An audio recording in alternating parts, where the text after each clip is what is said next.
with the White House facing a high-stakes global showdown. President Trump returning to the White House from Mar-a-Lago, his Syria airstrikes front and center in the foreign policy debate, infuriating Russia as his Secretary of State prepares to travel there.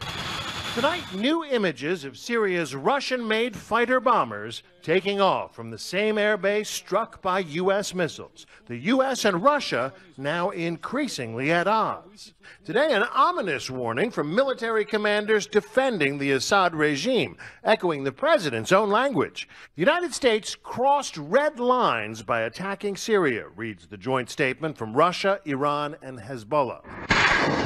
Commanders threatened to retaliate against any future U.S. military actions, adding, Russia and Iran will not allow the United States to be the only superpower in the world. That warning comes even as U.S. officials work out exactly what the administration hopes to accomplish in Syria. Today, UN Ambassador Nikki Haley suggested regime change may now be the goal. We don't see a peaceful Syria with Assad in there. President Trump, in his weekly address, was a bit more vague. Our decisions will be guided by our values and our goals, and we will reject the path of inflexible ideology that too often leads to unintended consequences. The president had hoped for closer cooperation with Moscow. If we have a good relationship with Russia, believe me, that's a good thing. But his airstrikes in Syria have pushed the two nations even farther apart. This week, Secretary of State Rex Tillerson heads to Moscow, hoping to mend fences. But British Foreign Secretary Boris Johnson canceled his planned trip at the U.S.'s request. That prompted this withering post on the Russian Foreign Ministry's Facebook page. Under an unflattering picture of Johnson, the Russians accuse Britain of fundamental incomprehension or ignorance of what is happening in Syria, of Russia's efforts to resolve that crisis, and of the point of diplomacy in general. The tension rising. David Wright joins us now from Palm Beach, Florida. David, there's been tough talk on both sides, but Vladimir Putin and President Trump have yet to criticize each other, much more measured with their words. That's right, Tom. It's a delicate dance at this point. And, you know, it's worth noting the Kremlin has clear goals when it comes to Syria. They want Assad to remain in power. The White House, not so clear on that issue. So it is a diplomatic challenge for Secretary Tillerson as he heads to Moscow on Tuesday. The Trump administration is vowing to keep up the pressure on Syrian dictator Bashar al-Assad. What was happening as it was happening. The Trump administration was out in force, defending the strikes and ramping up a confrontation with the Russian patrons of Syrian dictator Bashar al-Assad. National Security Advisor General H.R. McMaster. Well, I think what we should do is ask Russia, how could it be, if you have advisors at that airfield, that you didn't know that the Syrian Air Force was preparing and executing a mass murder attack with chemical weapons? This week in Moscow, Secretary of State Rex Tillerson is expected to press Vladimir Putin on how his government failed to prevent the sarin gas attack. I don't draw conclusions of complicity at all, but clearly they've been incompetent, and perhaps they've just simply been outmaneuvered by the Syrians. Tillerson's message is that Moscow must enforce the 2013 deal it brokered to prevent Assad from using chemical weapons. Yet the Kremlin continues to deny that he used any poison gas. UN Ambassador Nikki Haley. First of all, it cracks me up that Russia can say those things with a straight face. I mean, truly, it is amazing that they continue to cover for Assad. Despite the war crimes allegations, the Trump administration is leaving the door open to collaborating with Russia against ISIS. And Tillerson will reassure Moscow that removing Assad is not its first priority. Our priority in Syria, John, really hasn't changed. I think the president's been quite clear. First and foremost, we must defeat ISIS. But as Ambassador Haley explained, Moscow must recognize that Assad should eventually step down. Well, the regime change is something that we think is going to happen because all of the parties are going to see that Assad's not the leader that needs to be taking place for Syria. The White House also denied that it is trying to eliminate North Korea's dictator Kim Jong-un. But a U.S. Navy strike group was dispatched to the Korean peninsula Sunday ahead of an expected barrage of missile tests. Secretary Tillerson said Kim's patrons in China agree that there is little point to negotiations now. President Xi clearly understands and I think agrees that the situation has intensified and has reached a certain level of threat that action has to be taken. Today, dozens of protesters gathered outside the United Nations office in Damascus to protest the United States missile attack on a Syrian airbase. Protesters held banners and chanted "Death to America" and "Death to Israel."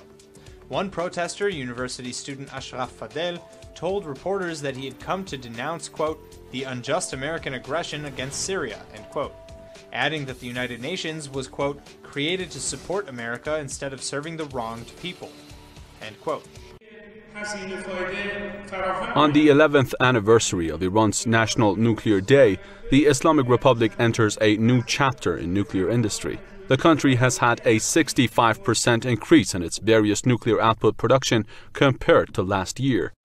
Each year on this occasion, Iran unveils a set of new achievements in nuclear technology. Through a video conference, Iran's President Hassan Rouhani inaugurated the first phase of the Center for Industrial Radiation with the use of Rhodotron accelerators. He also launched the Center for the Production of PET radiomedicines, as well as the first factory for uranium ore enrichment. 11 years have passed since Iran first announced its achievement of uranium enrichment technology. Since then, the country has experienced many ups and downs in its pursuit of nuclear ambitions, and now Iran aims at becoming a hub in the region for the production of radiopharmaceuticals. We begin with the deadly Palm Sunday bombings in Egypt. 2 churches were hit. More than 40 people are dead, dozens injured. ISIS has claimed responsibility. The attacks come less than a week after President Trump met with Egypt's president at the White House, where the 2 leaders vowed to fight terrorism. Today, Mr. Trump condemned the bombings and said he has great confidence in President al-Sisi. Terry Okita has our report. We warn you, the images are disturbing. Video of the St. George's Men's Choir was streaming live on the internet when a bomb exploded at the Coptic church in the town of Tanta. Rescuers sifted through broken glass and bloody pews, which just minutes before had been packed with worshipers celebrating Palm Sunday. At least 27 were killed, and ISIS has claimed responsibility. But it wouldn't be the only ISIS attack on Christians. 4 hours after the first blast, a suicide bomber targeted St. Mark's Church in the city of Alexandria, 80 miles away. The head of the Coptic church had presided over Palm Sunday services there earlier in the day, but left before the explosion. More than a dozen people were killed. Angry crowds gathered outside, stepping on bloody palm fronds left in the wake of the violence, chanting, "No more terrorism." In St. Peter's Square, Pope Francis had the same message. During his Palm Sunday Mass, he condemned the attacks. May the Lord convert the hearts of people who sow terror, violence, and death, he said. The Pope is due to visit Egypt in less than 3 weeks. Egypt's Christian minority makes up about 1/10 of the population and has repeatedly been targeted by Islamic extremists. Last December, an ISIS suicide bomber killed nearly 30 Christians at a Coptic cathedral in Cairo. Hours after the 2 blasts, Egypt's President Abdel Fattah al-Sisi made a defiant speech announcing a 3-month state of emergency, which allows the authorities to make arrests without warrants. Today, a decision was taken to form a higher committee for combating terrorism and extremism in Egypt. It will be backed by a law allowing this committee to take control of the whole situation.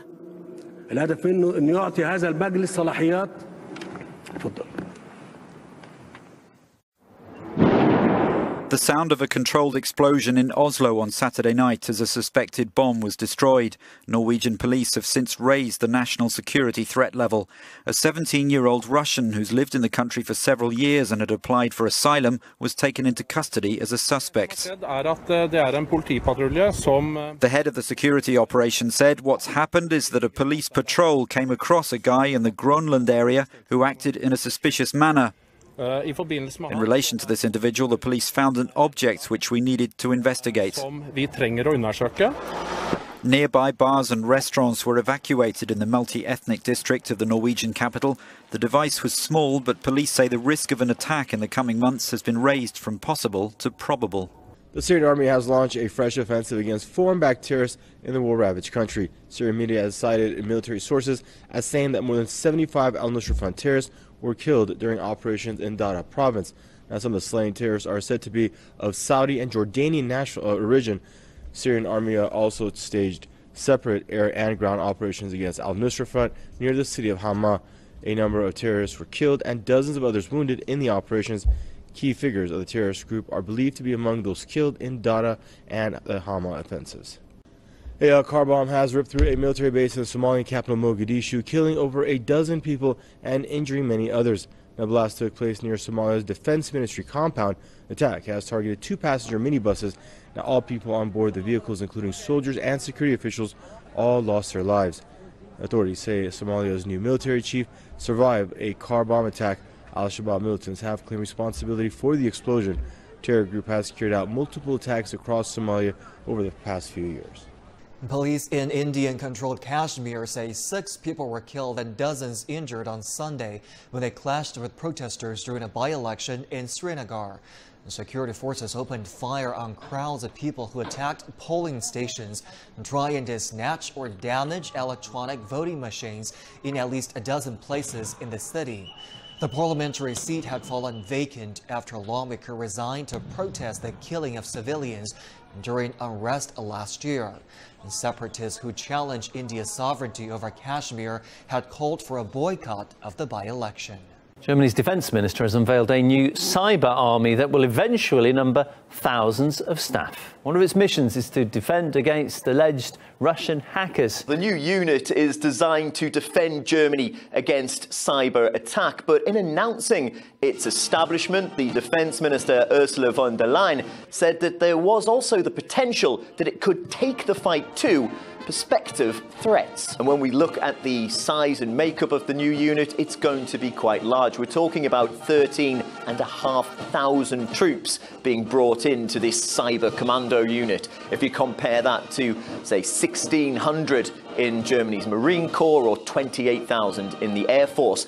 And it was announced by the defence minister that all of those serving in the cyber units will have the same status as those in other areas of the Bundeswehr. Now, this is where it's raised a few questions, because if we're talking about Bundeswehr troops taking the fight to perceived targets or prospective targets, well, that runs the risk of going against the German military's mandate as a defensive force and would require a ruling from the Bundestag.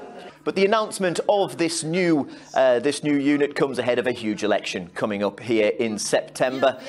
We've also heard plenty of news of the potential Russian meddling that could take place in that vote. Even Angela Merkel has talked around the subject of Russian hacking, Russian cyber attacks, and even Russian disinformation affecting that vote. Now, all of that despite German intelligence services coming out in February of this year and saying there was absolutely no evidence that it had taken part. But cyber armies, cyber soldiers aren't new things. The United States has had their division for years. France announced at the end of last year that it was also setting up a similar unit to what we're seeing here in Germany. But what we are seeing is a number of countries ready to establish units to strike back against cyber attack.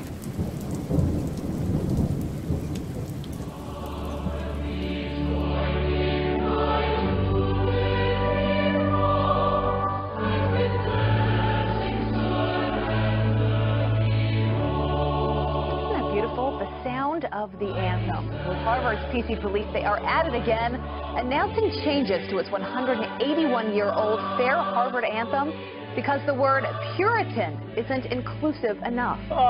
So what do students think of the change? Let's ask campusreform.org contributor and Harvard junior Emily Hall. Do you expect that they would try to undo history as a part of your education like this? So that is not at all what I expected. We've seen now that the Task Force on Inclusion and Belonging here at Harvard has decided that the word Puritan, you know, the people who founded Harvard, isn't inclusive enough. We see this all the time at Campus Reform. We've reported on, Yale has renamed Calhoun College, Harvard Law School has now changed its seal.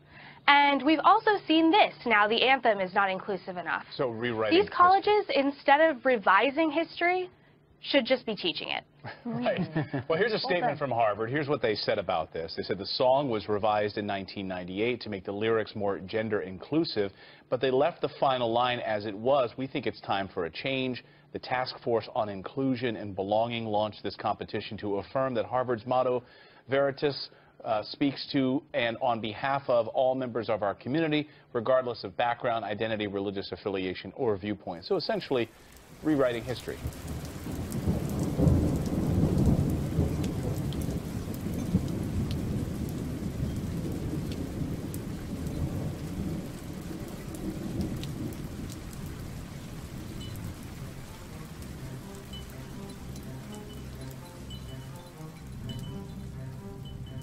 San Diego School District is creating a Muslim-safe zones or Islamic lessons to combat bullying of Muslims.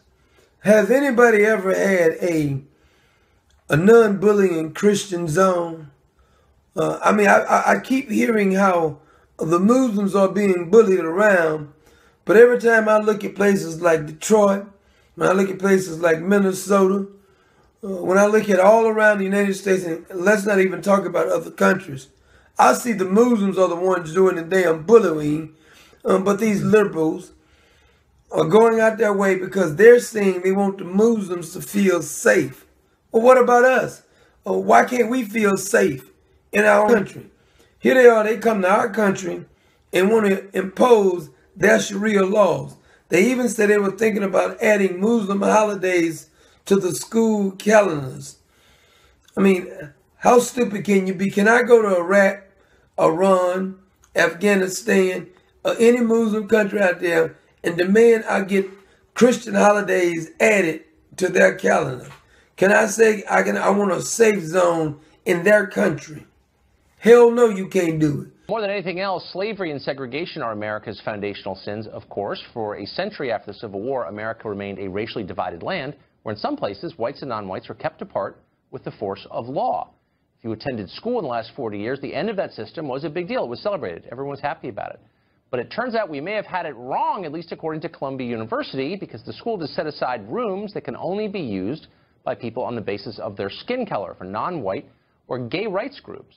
Straight whites, not allowed. Sean Ryan is a Columbia student who co-chairs a committee that recommended that new policy. You know, when 2 rooms became available in our student center pretty recently, you know, we looked across our community to build broad consensus among students, student groups, student councils to figure out what would be the best way to use these rooms to meet the needs of our community. And so, you know, this decision, you know, really came at a time when we've been having a lot of issues around suicide and mental health and isolation. And so we ended up deciding on dedicating one space to LGBT students and the other to students of color, and this was a data-driven decision. And so, you know what these spaces will do will provide support for those groups to fight the isolationism, you know, that's been happening, and also to really hit your point about what you were saying was segregation. What I think you mean is exclusivity. These spaces will provide programming for the entire community, the entire Columbia community, all students, anybody who's interested, regardless of background, to come together, share experiences, build empathy, and really build a stronger Columbia community. Okay.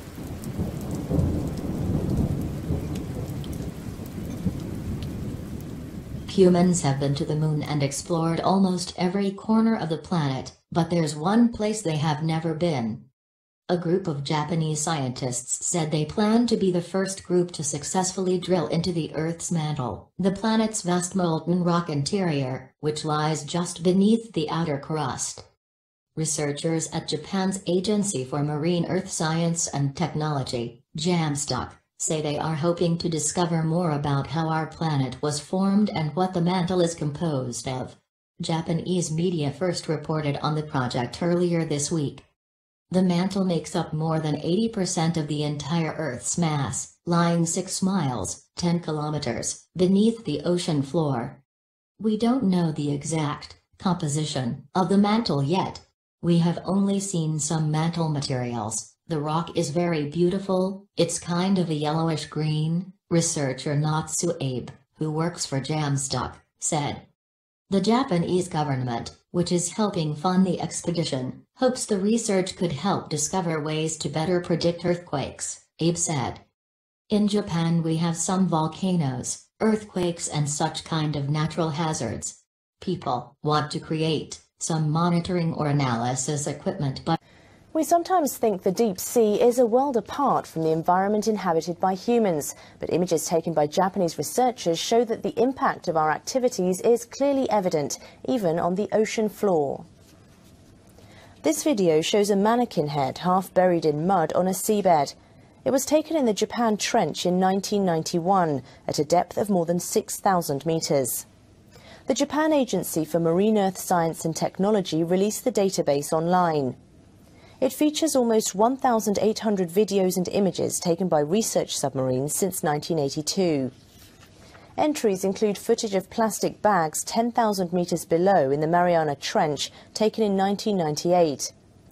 Footage in 2012 shows cans on a seabed off Chiba Prefecture, east of Tokyo. The researchers say that of the trash, plastic items were the most common, followed by metal objects. Tires and pieces of clothing were also found. There are reports of harmful substances sticking to submerged plastic. So it's possible these could become concentrated inside deep-sea creatures. Scientists are concerned about the negative impact on the ecosystem, as trash in the deep sea is considered extremely difficult to remove. His grassroots work has inspired green thumbs around the world, but now the self-proclaimed gangsta gardener of South Los Angeles is fighting to save his own urban farm from eviction. This is South Central. Liquor stores, fast food, vacant lots. Ron Finley doesn't sugarcoat his inner-city upbringing, even in this viral TED Talk. Funny thing is, the drive-thrus are killing more people than the drive-by. And that's what drives Finley to change his community. Fruits and vegetables line the sidewalk of his urban garden. Once an abandoned community pool, Finley is now swimming in pomegranates, oranges, curly kale, and even bananas. Most people expect ugly dressers and mattresses and cheers on the parkway, but that's why I did this. I want to end that. Celery root. Finley's gangster gardener persona has inspired similar initiatives through the Ron Finley Project. This soil is gangster. Being educated is gangster. Being self-sustaining is gangster. Not this robbing and smoking dope and getting high. You actually have a name for this area. I call this a trifecta of death. In Los Angeles' South Side, the obesity rate is 34%. That's more than 10% higher than the county rate. Why do I have to fight to get healthy food? Why can't I do this in a 40 ounce or some alcohol is going to be in my hand? But I can't get an organic apple. I can't get a banana. I can't get some healthy food in my neighborhood. Finley now has a new fight. Real estate investment firm Strategic Acquisitions bought this property late last year. Unless Finley came up with $500,000 to buy it back, he'd be evicted. The community rallied, creating a GoFundMe page that caught the attention of natural food giants Nell Newman, co-founder of Newman's Own, and John Foraker, president of Annie's. We had to come and support him and fight no matter what to save it. The team created a Care To petition to bring in more donations. It's an opportunity for the natural foods industry to give back, to support those areas that are food deserts that don't have fruits and vegetables.